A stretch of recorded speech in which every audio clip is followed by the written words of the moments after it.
Welcome back to A Better Choice Homestead. My name is Kelly, and on my channel, I focus on food, growing it, preparing it, and preserving it. I do 3 videos a week. On Sundays, I do a garden or food preservation method other than freeze drying. On Tuesday, I do a cook with me video where I focus on quick, simple, easy, healthy, nutritious meals that you can usually start and get served in under 30 minutes. And on Friday, I focus on freeze drying. Today's Friday, so welcome to Freeze Dry Friday. Today is going to be a hodgepodge of things. It is about nothing goes to waste.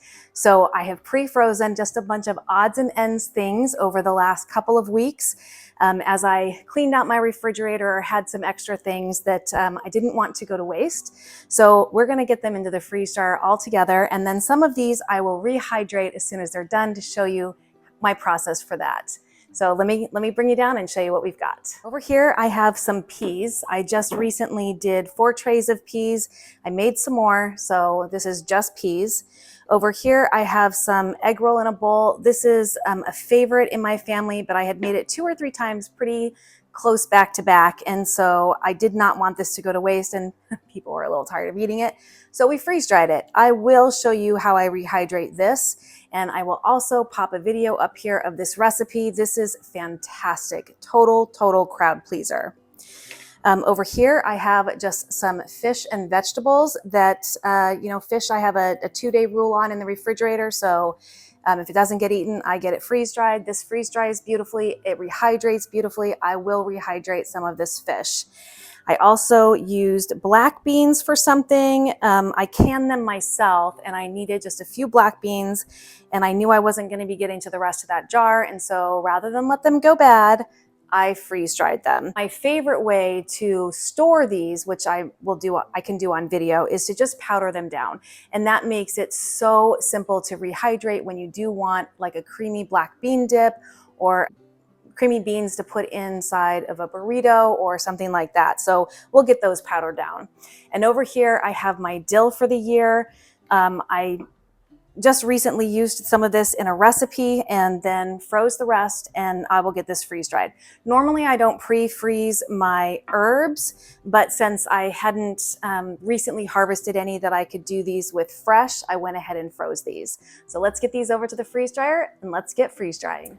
Freeze dryer is ready to go. It's had its 15-minute cool down. We're actually at 18 minutes now, which is fine. So I'm going to go ahead and get my trays loaded in.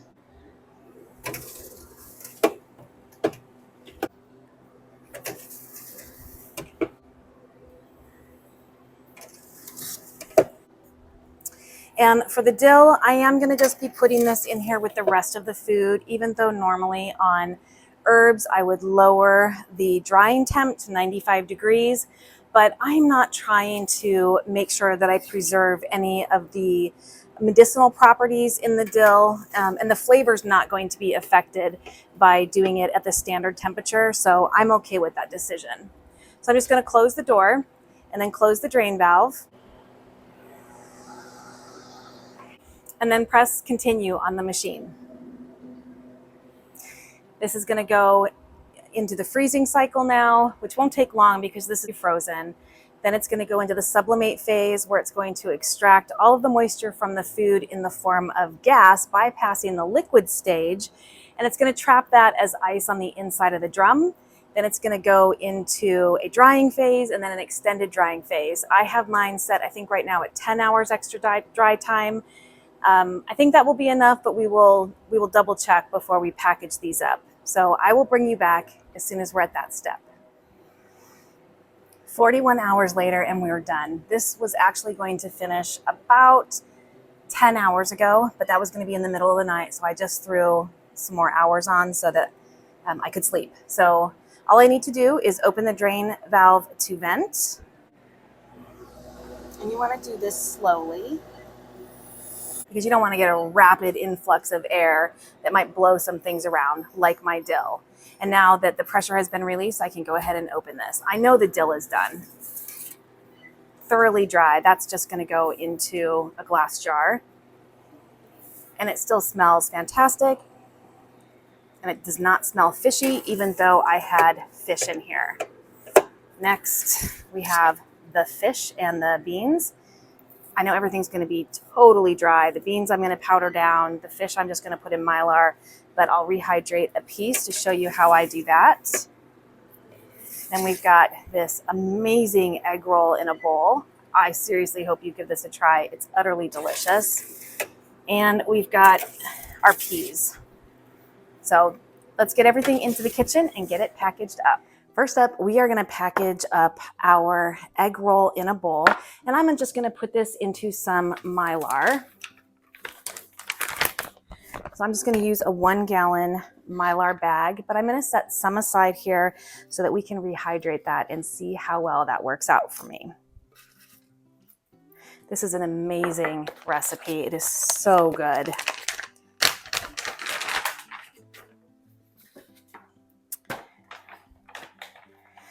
And to get this into the bag, I am just going to slide it right in. I have the original medium Harvest Right freeze dryer. So that's the size of my trays, and they fit beautifully right inside these Mylar bags.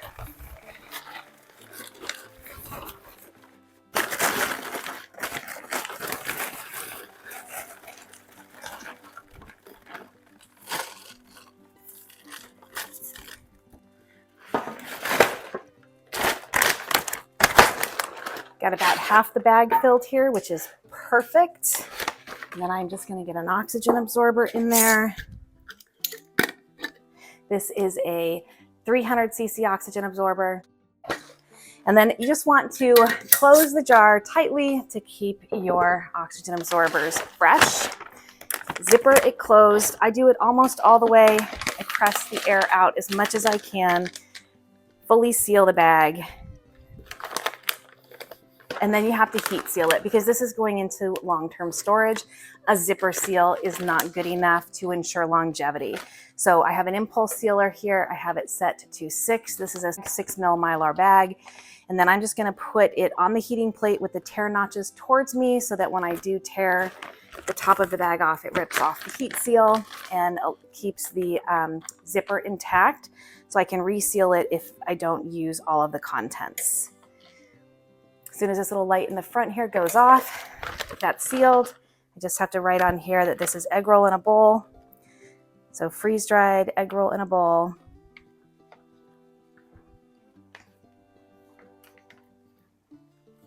And this is August of 24. And this does have sausage in it. So usually I say 20 to 30 years on average for your freeze-dried food, but because sausage does have some fat content in it, I'm probably going to want to use this up probably within about 15 years. I'm going to go ahead and just set that aside. And now I am going to put some water on here. I did get this kettle boiling and turn it off about 5 minutes ago. It's still very, very hot, and mostly just because I would rather eat this hot than cold. You don't have to use hot water to rehydrate. And because we are only rehydrating and not reconstituting, the amount of water that we add really doesn't matter. This food is only going to absorb the exact amount of water it needs to fully rehydrate the cells inside here. So I just covered it with water and I'm setting it aside. On this tray, I have the fish and the black beans, and I'm just going to get the fish inside of a Mylar bag. I'm going to store that for long term.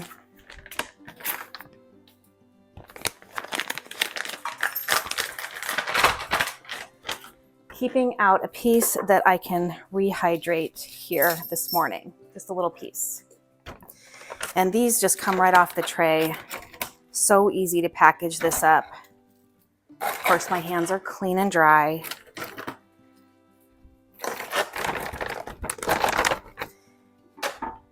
I'm going to get an oxygen absorber in there.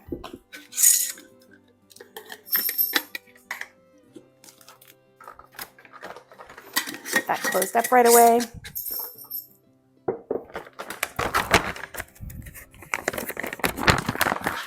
Press out as much air as I can by hand because I don't have a machine that sucks it out, or at least not yet I don't.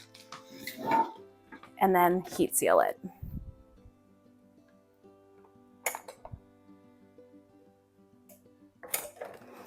light goes off, we know it's sealed. And then I'm just gonna write on here, freeze-dried cod, August of 24. And this should be good for 25 or 30 years. This is delicious, and this is gonna rehydrate beautifully as well. So again, we're not worried about consistency. This we would be worried about consistency, and I'll show you why. But this, we're just trying to rehydrate the cells here that have been depleted of their water. So it doesn't matter how much water I add in here, but I'm not going to cover it up either. I don't want it to completely come apart. So I want the fish to maintain some consistency. So I'm just pouring water up, maybe a quarter up the sides, and I'm just gonna let it draw it up naturally. For the beans here, I want to powder these down. I absolutely love having fully cooked and usable beans that I can grab for a quick lunch. And for me, the easiest way to do that is to get these into a powder form and then just rehydrate them on the go. And so I just need to grab my blender really quick. So I'm gonna get the impulse sealer put away and switch over to the blender. And you can use any blender for this. You don't need a high-powered blender. I do have the Vitamix. And I'll probably pulse this because I probably don't want every single bean in here pulverized. You know, I do like a little bit of texture in it. So I'm just gonna run this on pulse.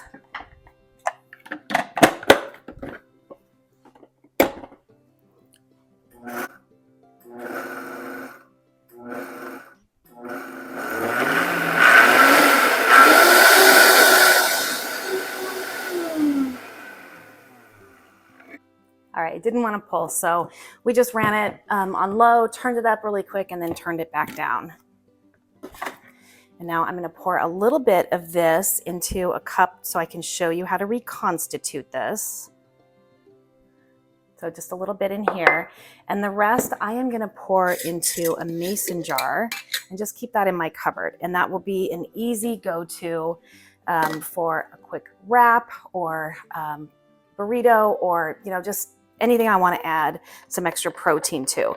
And these are just plain beans that were home canned. So I have a lot of this on my shelf. And when I need to use black beans for something, you know, I just open a whole quart-sized jar. But then if I don't use all of it, I freeze dry them so I don't waste them. And again, I can have this for lunch. I can make this into a black bean dip. It's really versatile. Love having that on my shelf. Next, I've got peas. I've shown peas before. I use these every week in my dog food. And so I go through them rather quickly. So I am just gonna get these into this half-gallon jar that I keep in my cupboard if they will fit. And if not, I will put the rest into probably a quart-size mason jar, because like I said, I go through these so quick. I don't want to waste a Mylar bag knowing I would be getting into these probably in 3 or 4 weeks anyway.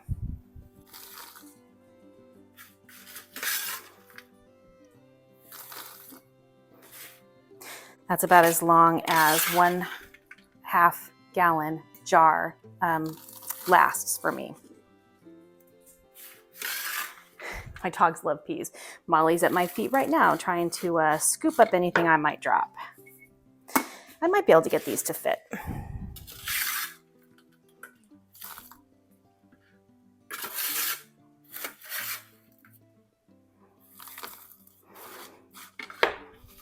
I can smush them down a little if needed. The dogs don't mind.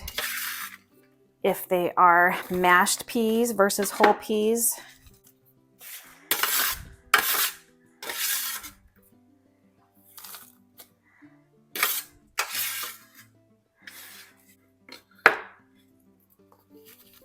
perfect. I'm not going to rehydrate these. What I do with these in my dog food is first I cook chicken in an Instapot.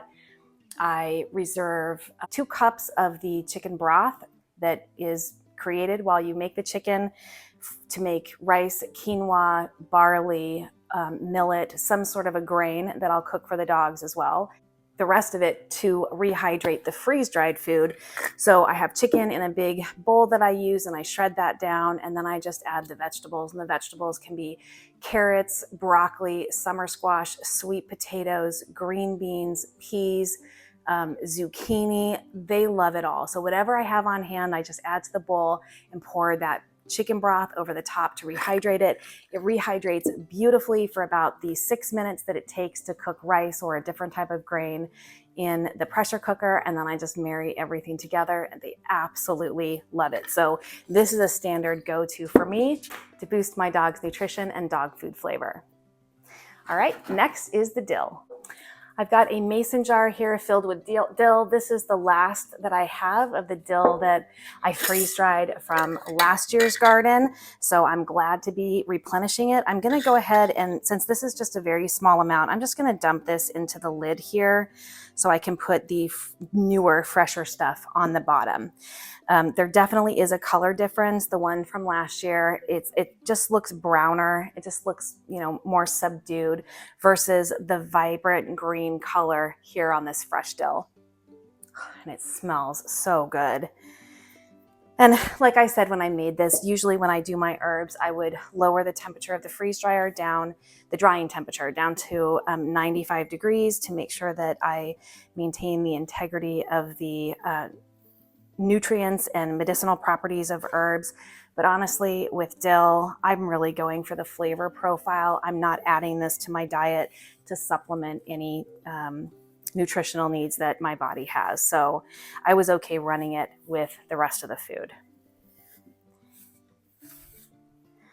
And now I should have about a year's worth of dill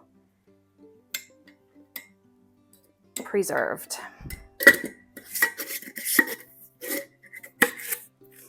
That's a full pint there. All right, let's do a taste test on our rehydrated freeze-dried food. First, I'm gonna reconstitute the beans. So I'm saying reconstitute because this is a powder. If I add too much water to this, it's just going to be bean flavored water. If I don't add enough, it's just going to be dry powder. So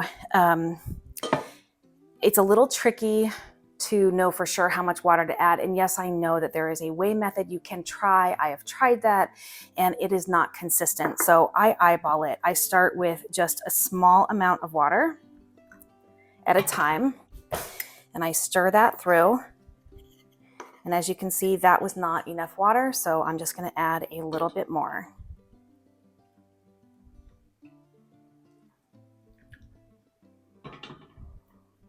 As long as you add a little bit at a time, you probably won't have to add more beans and then it's too thick and then you have to add more water. And that's a game you can play all day if you're not careful. So just a little bit at a time.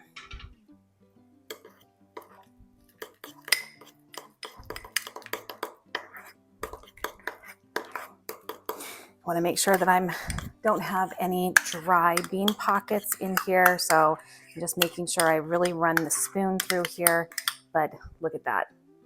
Ready to eat creamy black beans.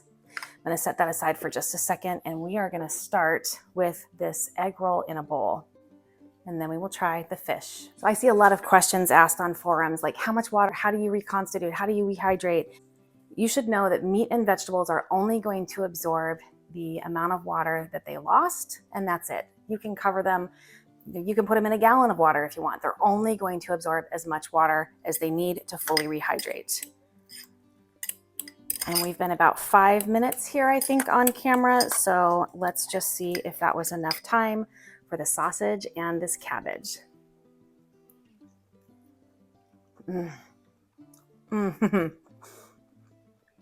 That is so delicious. That is fully rehydrated, so delicious. You should really give this recipe a try. This is amazing. Even freeze-dried, it tastes just as good as the day I made it. All right, let's try the fish. It's hard for me to tip it and show you because I do have water in here. Here we go. This is cod.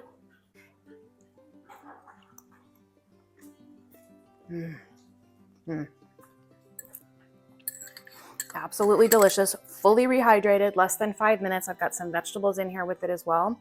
Some, I think, peppers and zucchini.